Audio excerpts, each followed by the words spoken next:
equals does your device need fixing? We offer a free diagnosis. We pick up and deliver right to your door, no calls or travel needed. We send you a quote before repairing, and only go ahead if you approve it. Easy, transparent, and professional. Link in description. To begin, ensure you have the following tools ready: a Phillips screwdriver, a flathead screwdriver, and a pair of tweezers. Start by unplugging your Dyson SV14 from the power source to ensure safety during the repair. Next, remove the dust canister by pressing the release button and pulling it away from the main body. This will give you access to the screws that hold the motor cover in place. Using your Phillips screwdriver, remove the screws located at the back of the vacuum. There are typically 4 screws to take out, so keep them in a safe place. Once the screws are removed, gently pry off the motor cover using your flathead screwdriver. Be cautious not to damage any clips or connectors. With the cover off, you will see the motor assembly. Take a moment to inspect the motor for any visible damage or debris. If you notice any dust buildup, use your tweezers to carefully clean around the motor area. Now, disconnect the motor wires by gently pulling them away from the connectors. It's important to remember the configuration of the wires for reassembly later. If you reckon this is too hard, remember we offer pickup and delivery at your home, so you can have it sorted without any hassle.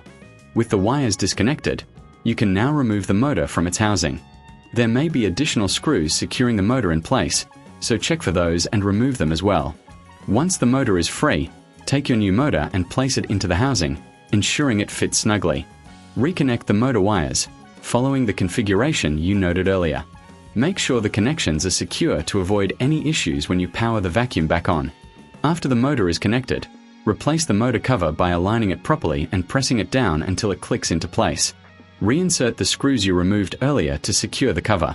It's crucial to tighten them adequately, but be careful not to over-tighten, as this could damage the plastic. Once everything is back in place, reattach the dust canister. Before you finish, take a moment to clean any remaining dust from the exterior of the vacuum. A clean vacuum not only looks better but also performs better. If you need assistance at any point, remember we provide a quote before repair, ensuring you know the costs upfront.